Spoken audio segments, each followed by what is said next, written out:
Okay. Hello, everybody. It's Menopause Barbie, your Menopause Taylor, bringing you yet another video on menopause in general and breast cancer in particular. And I wanted to end our great big breast cancer unit with something really, really, really special.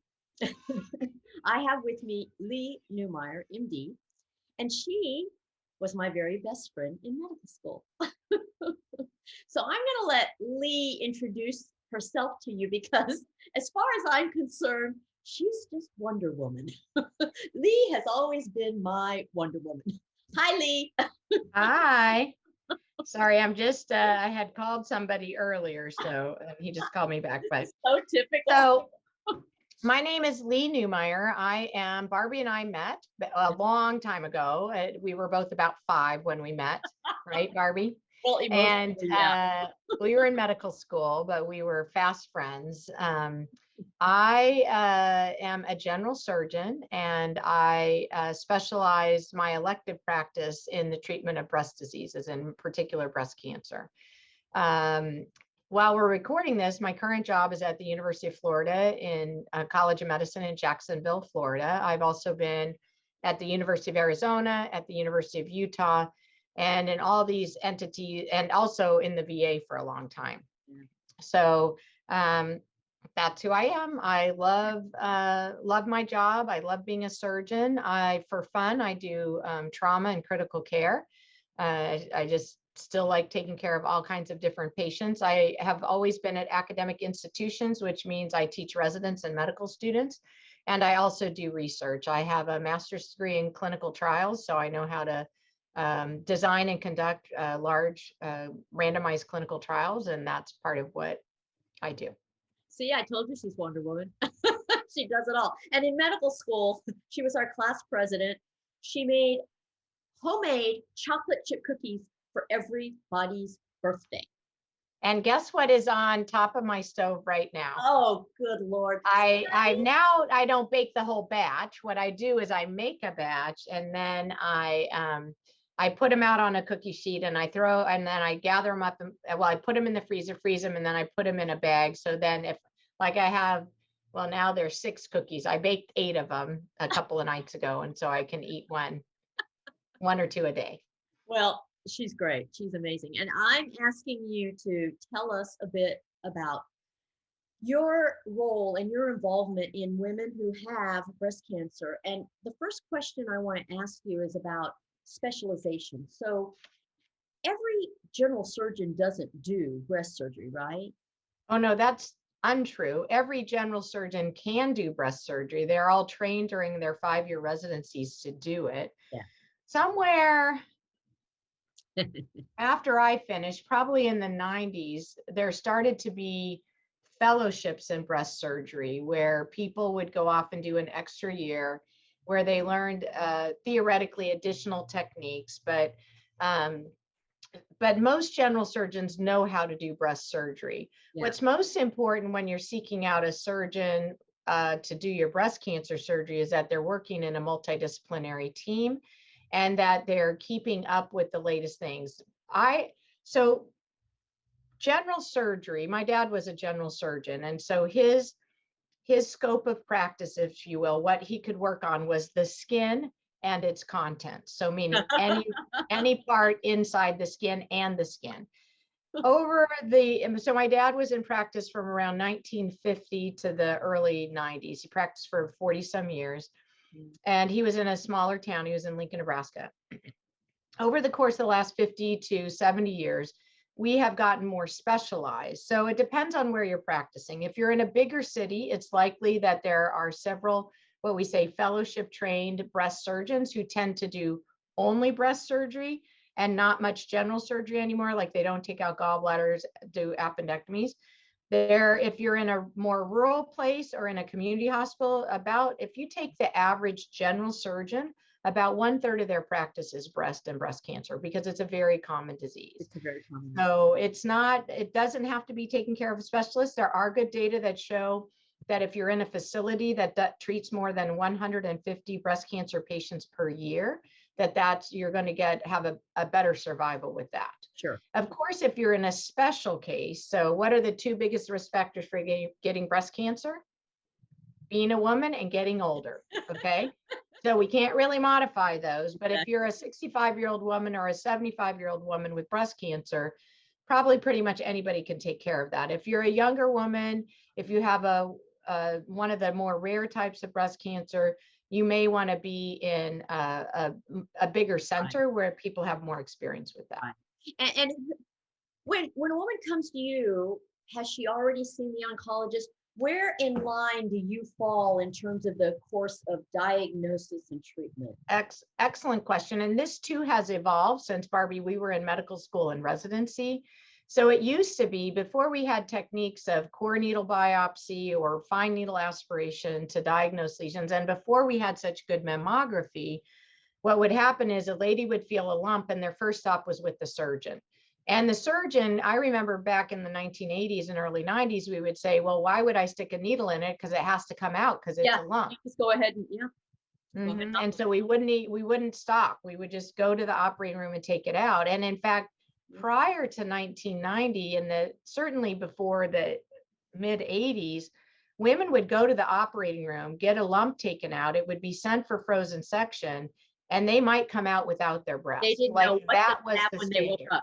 Yeah, exactly. And it's funny because way back in Halstead's day, when the radical mastectomy and ultra radical and super radical were around, it was like surgery was the whole treatment. It was the only thing that was available, right? The only thing, yeah. And now it's like the surgeries are much smaller. There's lumpectomies and things, but most of those are accompanied by radiation and or chemotherapy. So well, and to be sure along that, Barbie, the issue is that because breast cancer is such a common disease, and you know how I'm passionate about clinical trials, because it's such a common disease, we've been able to do very, very large, tens of thousands of women have participated over the last half century or so in these large randomized trials. So we can give you level 1 evidence about how to best treat you.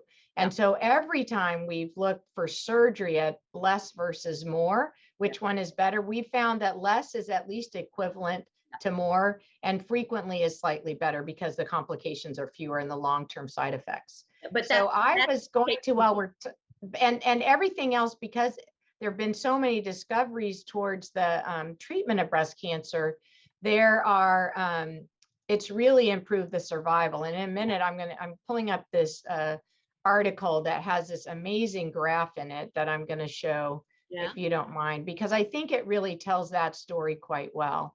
So let me get back to my Zoom here and share the screen. Oh, you disabled screen sharing, it says. Oh, hold on. Oh, Hold on. I disabled it. I don't know. Maybe it. Yeah, no, my computer. They won't let us. Did. My computer technician did. He disabled. Oh, okay. Well, anyway, I'll send it to you and you can put it in the thing. So basically, we started saving women's lives when we started doing surgery for breast cancer. That's for sure. But like at 10 years, only 25% of those patients are still alive. Now, part of that's because they're older. Most patients are older when they get their breast cancer. When you add in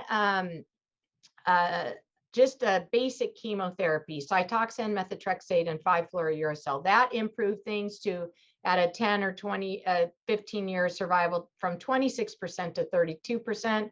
When you added in the anthracyclines, that's things like adriamycin, it bumped it up to 35%. The next big bump, though, came when we added in taxane-based chemotherapy with the anthracyclines. That bumped it up to about a 10-year survival of 60%, 60.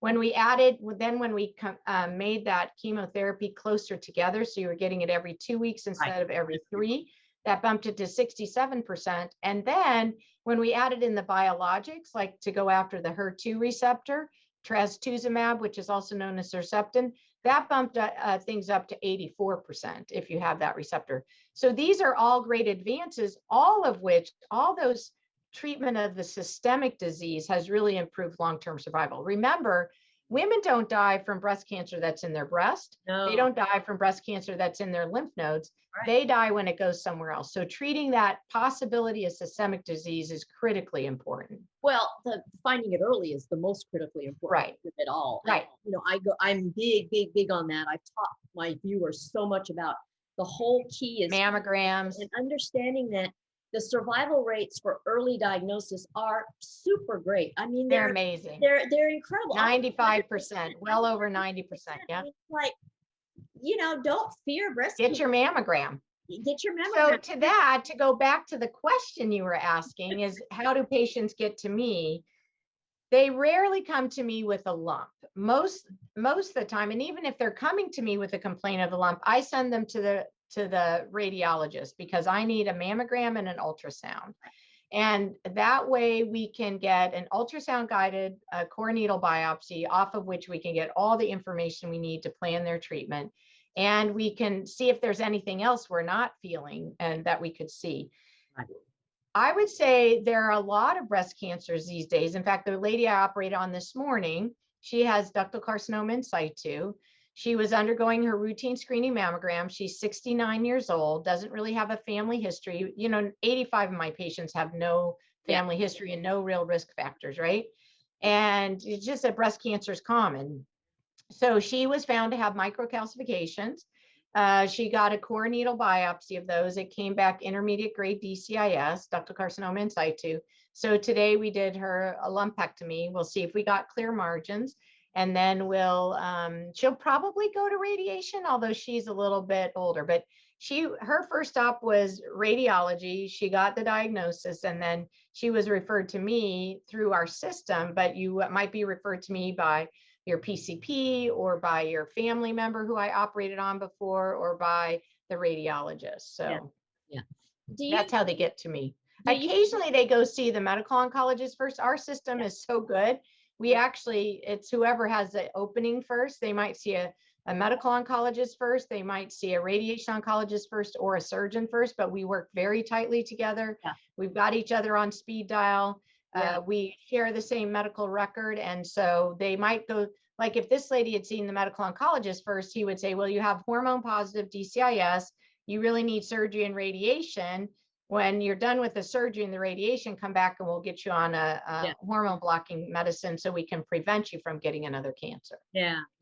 And so it's not a matter of it doesn't matter who sees them first. It's not like there is a proper order. Correct. And who makes the final decision about the actual treatment? Is it the team together, or does the woman have a whole lot of say in the matter? So that work? Both. So first of all, if you have a diagnosis of breast cancer and you go see a surgeon and they say, let's go, I've got room next Tuesday. Yeah.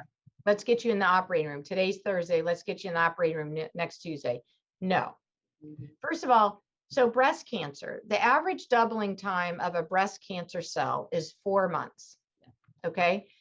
So in order to get to the point where we can see it on mammogram, it's probably been growing for about 5 years. Okay. Yeah. So there is no reason you need to be in the operating room next Tuesday. That's just a misunderstanding. Actually, there's no cancer that you need to be in the operating room on next Tuesday unless it's causing obstruction. Timeline of how cancers grow. And it's like, look, when you're trying to find what caused your cancer, think 10 years ago, because they all start as one single cell, and it's going to take about 10 years to be able to diagnose it. Exactly. And so this idea that, you did something 3 months ago and that caused cancer, it's like, no. It doesn't work that way.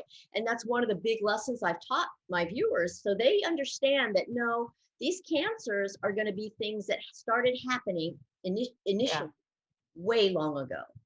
Yeah. So for most patients will have, depending on how big their cancer is, what kind it is, will have several choice points. And you kind of talked about, does a patient get to choose? So to the point of what caused the cancer, well, okay, let's just be honest. All women want control. Yeah. All right. We all just baseline want control, right? Of course we do. We're not dumb. And we cannot control that we got this cancer. All right. You just can't. There's nothing that you did or didn't do, that maybe choose the wrong parents in a few, but there's nothing that you did or didn't do. Yeah. Now, of course, we don't want you smoking. We want you to maintain your weight, things like that. But really, if we knew what caused breast cancer, we would actually be able to prevent it, but we don't know. So anyway, what I like to do is very much a shared decision-making model. In fact, I've spent my life doing that by providing education. So I can't give you control over your cancer, but I can give you control over your decisions. And I'm going to give you power with information. Absolutely. So there are lots of different times you have choices, and those are not choices that your doctor should necessarily be making for you. I will sometimes give you a recommendation. I may say, there are certain situations, for instance, Barbie, where we can't do a lumpectomy. Yeah. All right. Mhm. Those situations are usually only the following, which is either that, okay, you have the size of, you're an A-cup breast, Yeah. and you've got a 2 centimeter tumor. So doing a lumpectomy is basically removing your breast, and you'd be much better off because I can't make you something cosmetically nice there. But that's unusual. Yeah. The second time that it happens is if you have a tumors in more than one quadrant, or you have so much tumor. The reason to do a lumpectomy in my mind is to preserve the breast. Exactly. And if I make you with a crazy looking breast that Exactly. doesn't, You've defeated the why purpose. do that? Now, it's still up to the patient, right? But if you have a lot of disease in one area and then it crosses into a like an opposite quadrant, like if you have disease on the lower outer and the upper inner, pretty much we say you have to have a mastectomy Yeah, then. because it doesn't make sense otherwise. But otherwise, there's choices. So there's choices usually about what kind of surgery. We talk about lumpectomy versus mastectomy. You can, if you have a mastectomy, you can do it with or without reconstruction, almost always immediately. There's a couple contraindications to that. And for patients who are contemplating a mastectomy, my rule is unless you're over 85 years old, you have to go see the plastic surgeon before you make the decision about whether you want reconstruction. So if the woman says, I don't want reconstruction, I said, that's fine. I can't have you make a final decision until you talk with the plastic surgeon, because you should have that option. Yeah. And then sometimes we have a choice of sequencing of medication. So there are some patients who we absolutely know will need chemotherapy. If that's the case, then sometimes we'll give it up front, meaning neoadjuvant before we do surgery. Those poor radiation guys, they're almost always last. Always. Oh, really? I know. Yeah, they get last Yeah. place. But and in some patients we do it. Sometimes we choose to do chemotherapy first, but and in those situations, it always has to be in a patient who we absolutely know needs chemotherapy. Sure. Because we don't want to be giving chemotherapy to somebody who doesn't need it. Exactly. But if they do need chemotherapy first, we know from large randomized trials that whether you do chemotherapy first or surgery first, the long-term outcome is the same. We have a couple of pieces of information that can sway doctors' opinions. One is that we do know that if you give chemotherapy first, you can frequently shrink a tumor down, so that in a patient who originally was not going to be able to have a mastectomy, that, or not be able to have a lumpectomy, that they can have a lumpectomy. We also know that in that particular group, you had a big tumor, we shrunk it down, and you now can have a lumpectomy, that they have a slightly higher risk of local and regional recurrence later on. So some medical oncologists use that to say, oh, I don't want you to have neoadjuvant chemo. To me, neoadjuvant chemotherapy makes a lot of sense, because I get to see how that tumor, your tumor, responds while it's in your body with your immune system. And that gives us a lot of information. Sure. So for instance, if you have what's called a complete pathologic response to your chemotherapy, that happens in about 60% of patients with a ER/PR negative HER2 positive patient, about 50%, about half the women, 5 out of 10 women with a triple negative, so ER/PR HER2 negative, and in 30 to 40% of hormone positive patients, whether they're HER2 positive or not. The reason is the hormone positive cancers just aren't growing as fast, they aren't as aggressive, and they just don't respond as well. But if you have a complete pathologic response to your neoadjuvant therapy, like we can't find tumor anywhere, not in your breast, your armpit, wherever, your prognosis is really good. We do a happy dance. Of course, I know. Yeah, of course. How much do you see fear playing in to the decisions that patients make? I mean, you know what I find? A ton. Exactly. What I find with the whole menopause thing is I teach them that they need facts to make their decisions, not fear. And I feel like the medical profession terrorizes women to a great degree, especially with breast cancer. And I try to dispel that fear, and I teach them, look, learn the facts and let that be your guide. don't let the fear be your guide. How much do you see fear playing Yeah. into the surgeries that they Oh, want or choose or whatever? tons. And it's normal, right? It's normal. Okay. It's So first of all, breast cancer is so common that everybody knows somebody with breast cancer. right. And it's actually, although it's not very common in young women, but because it is so common, everybody knows of, they don't know necessarily somebody, but they know of somebody who was young and died from breast cancer. But remember, cancer in your breast, in your armpit doesn't cause your death. It's other things. Frankly, if you get any cancer before age 35, Yeah. it's not good. Exactly. It's not good. That's the whole thing. It's not that it was breast cancer. It's that Right. cancers that occur in people who are young are, number one, usually genetic, and they do Yeah. earlier, and they are more aggressive, and they have more risk factors in the first place. So Well, it also means that your immune system wasn't good at getting rid of it, right? You know, that's the other genetic piece of it. Right. But anyway, there's a lot of things done by fear. And so what the women typically do is they get the diagnosis of breast cancer. I mean, it even backs up before that, right? It's you get called back for a mammogram. right. That's You what- know, after a screen, you get called back. You have to have in fact, later today, that's what I'm doing. It's not a callback. They're just following up this Yeah. thing that with an ultrasound that, Yeah. you know, so, but there is that whole thing that goes through your brain. So course. again, you and I do the same thing. We give the patient power by giving and control by giving them information. We have data that women, first, they overestimate, once they have breast cancer, Yeah. they overestimate the risk of getting another one. That's why we saw all those prophylactic contralateral mastectomies. In other words, preventively taking off the other side. I had this patient in Salt Lake. She started a t-shirt company. And she says, yeah, take both my boobs. They're trying to kill me. You know, she has all these funny t-shirts she does. Because, you know, that's the feeling they have. They're like, I don't need these anymore. They've served their purpose. You know, I don't need them anymore. Yeah. But we know that when people have contralateral prophylactic mastectomies, that it does not decrease their fear It doesn't change a thing. It at all. changes their comfort zone. They feel safe. Yeah, sometimes, but actually the study looked at it long term, it doesn't. They're I still know. anxious afterwards. So Yeah. that's why I want to use data to help drive their decisions. And breast cancer, we have a lot of data. Now, interestingly, I just on Tuesday, Wednesday, whatever day it is, this week I saw a man with breast cancer. Yeah, that's rare, but that's almost always genetic.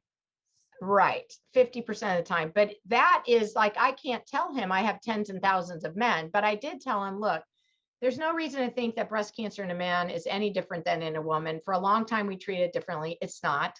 Right. So, you know, we'll do what's going to be right for you. And, you know, unfortunately, has a lot of other things going on. So, you know, it's so it is uncommon, but we'll use data to drive it. So I think there's a couple of important things I would say to women with breast cancer.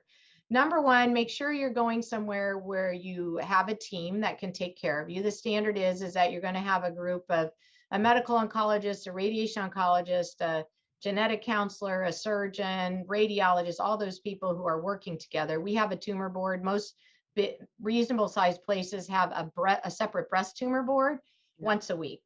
Yeah. And we talk about all of our patients there. Exactly. We get ideas from each other. We actually even review recent studies. We, you know, there's things that have changed. Like it used to be if you had a positive lymph node before neoadjuvant chemotherapy, then you still got a full axillary dissection and radiation afterward. And all these women live a long time.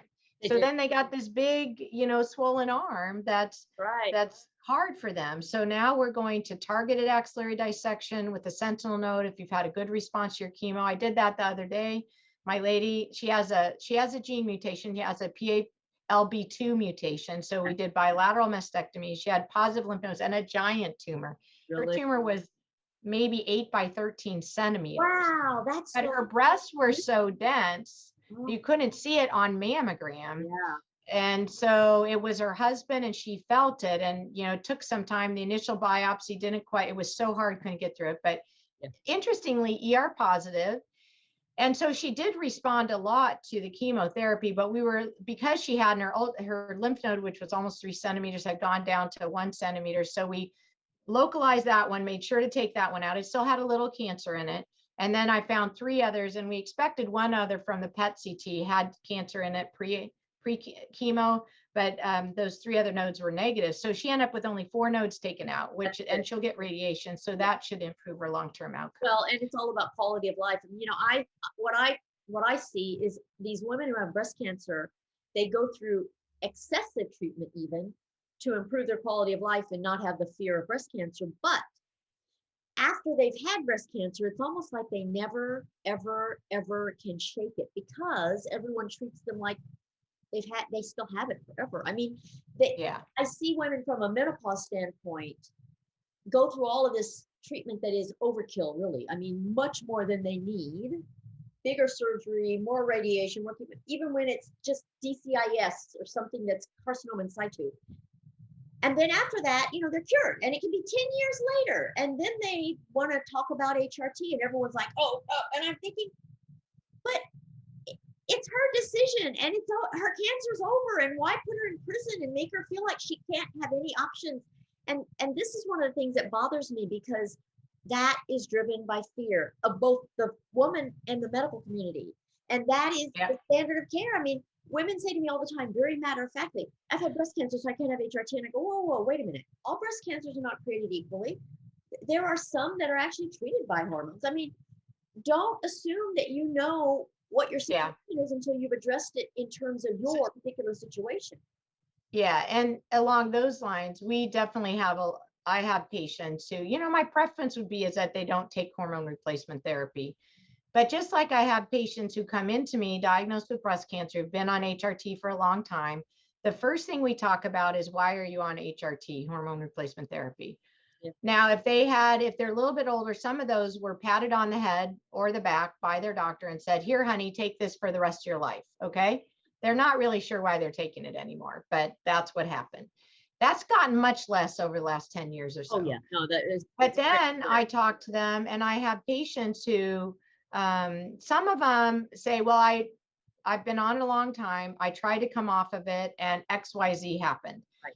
And I'm like, okay, so how did you try to come off of it? Well, I just stopped it. I said, okay, well, that's never going to work, right? Like, that's never going to work. So we go through a very prolonged weaning of it. We also talk about potential other medications that might be able to solve some of the symptoms that they're having.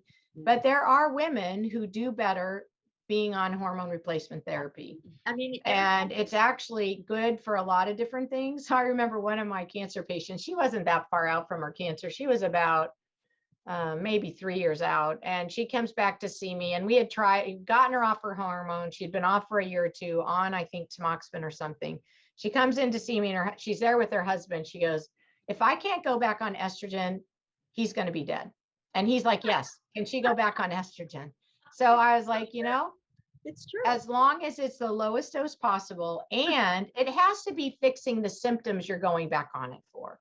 So you can't come back here in 2 years and say you're still going to kill your husband and you're on a high dose estrogen, right? Because if we put you on that, it's got to fix the problem. So there's many parts of that. Just like if they're on a medicine, we put them on, tamoxifen or the aromatase inhibitors, we frequently want them on that for 5 years, maybe 10 these days. And so what I want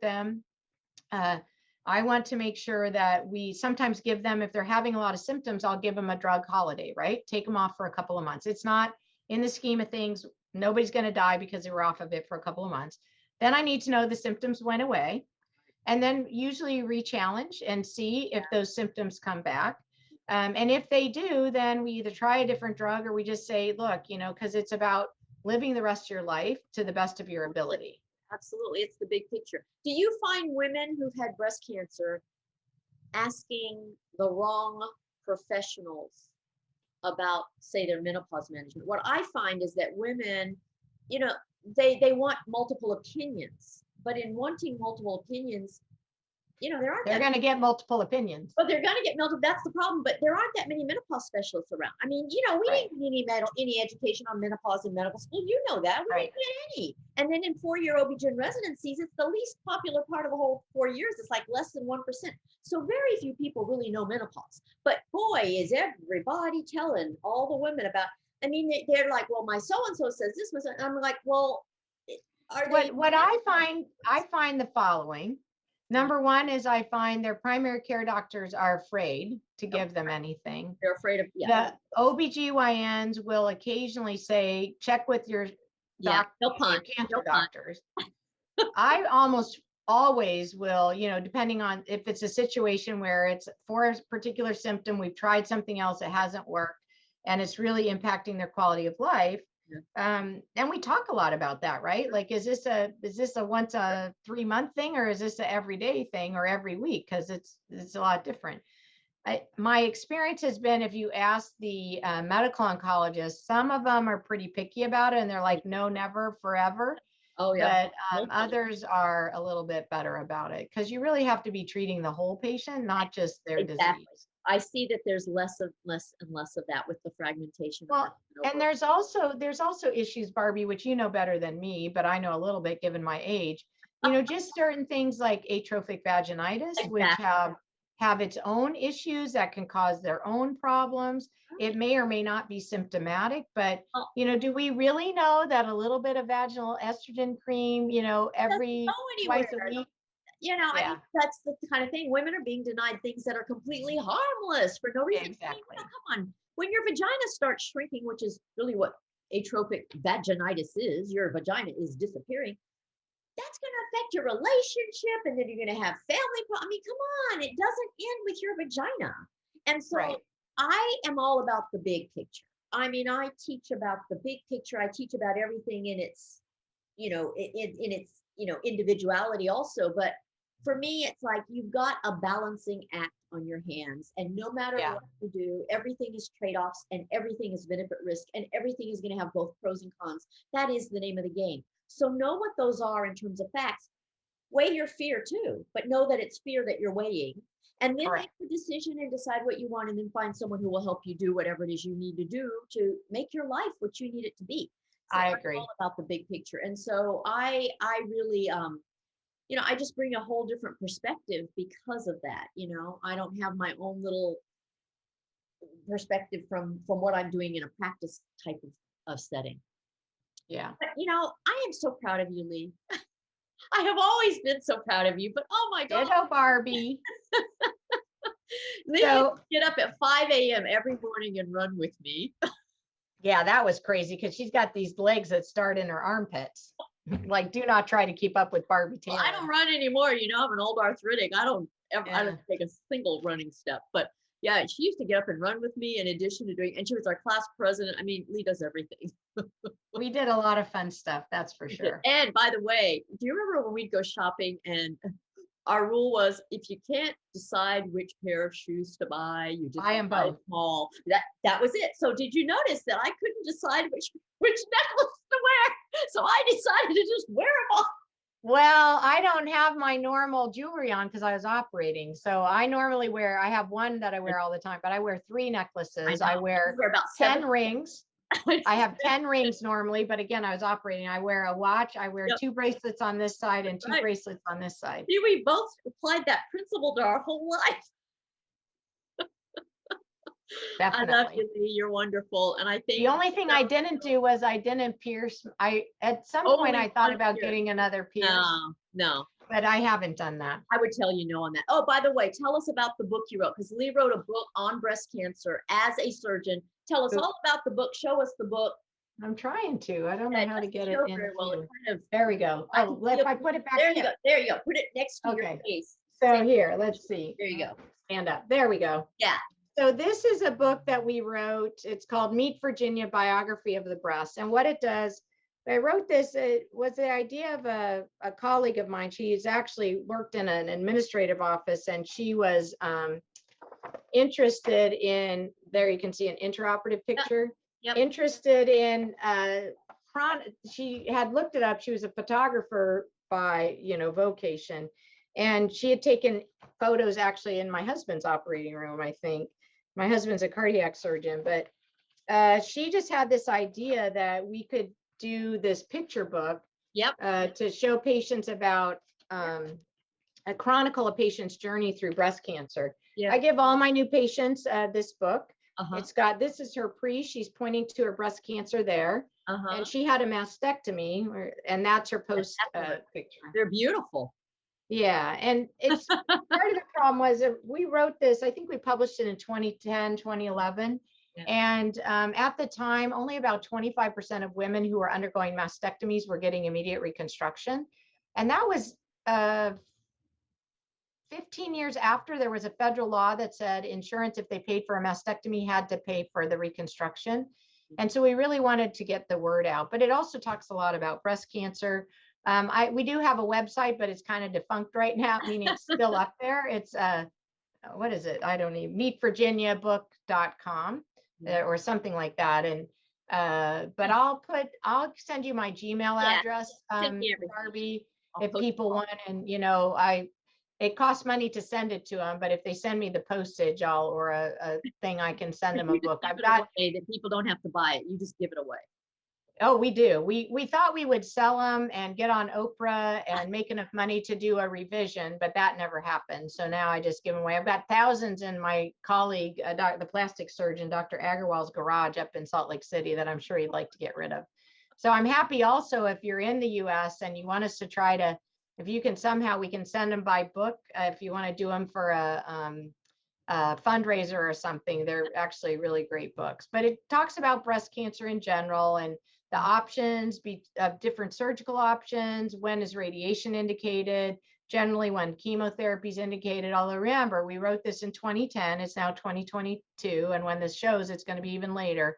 Yeah. But most of it's still pretty current. Yeah. But my goal is to educate patients and to give them control of decisions so that it can all be about shared decision making. I also have always put videos online because going back to the fear part, Barbie, Yeah. I found that when patients will get the diagnosis, way back when I was taught that you should bring the patient to your office to give them the diagnosis of cancer. They don't hear a thing.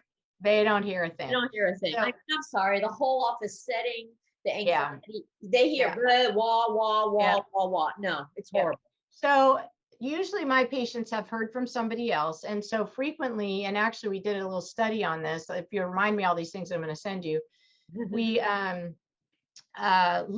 we sent them a link to a video where I go through, it's a 25-minute talk about breast cancer treatment options.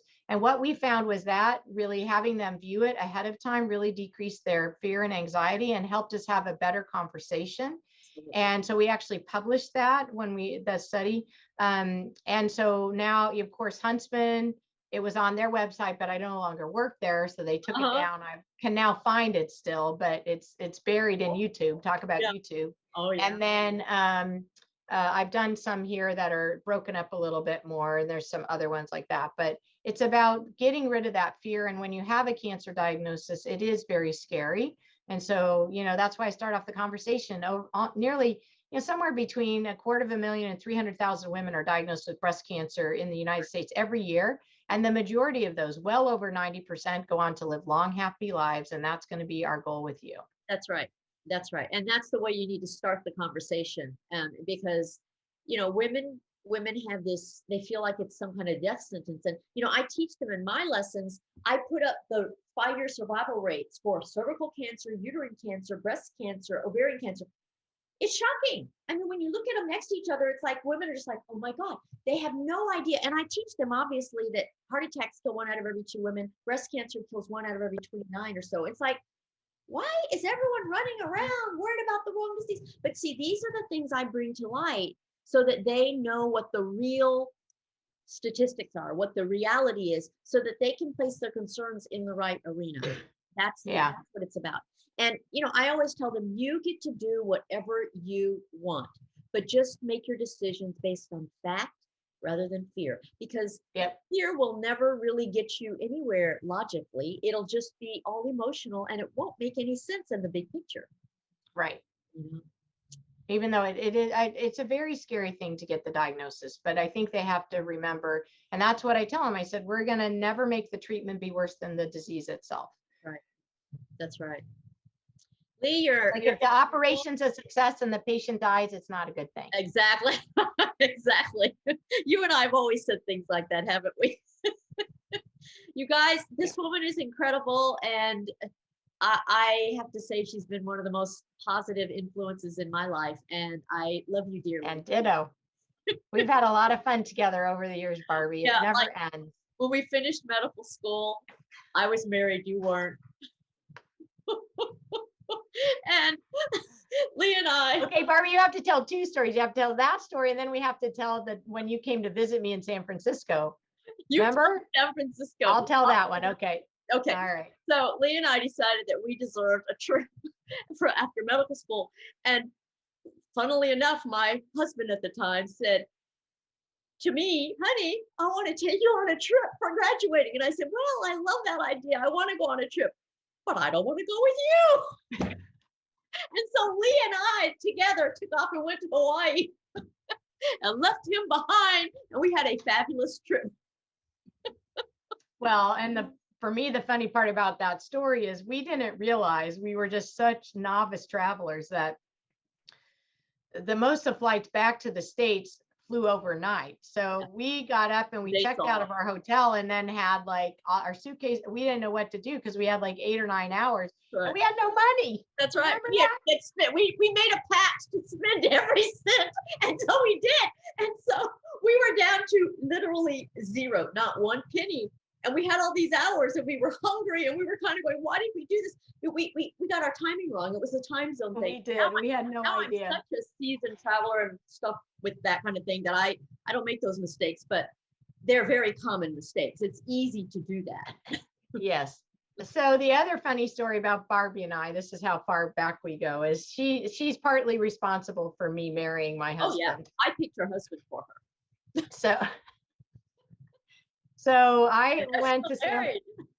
I went, and we are 35 years in May. So we went, I had moved to San Francisco for my residency, and Barbie came to visit me in October.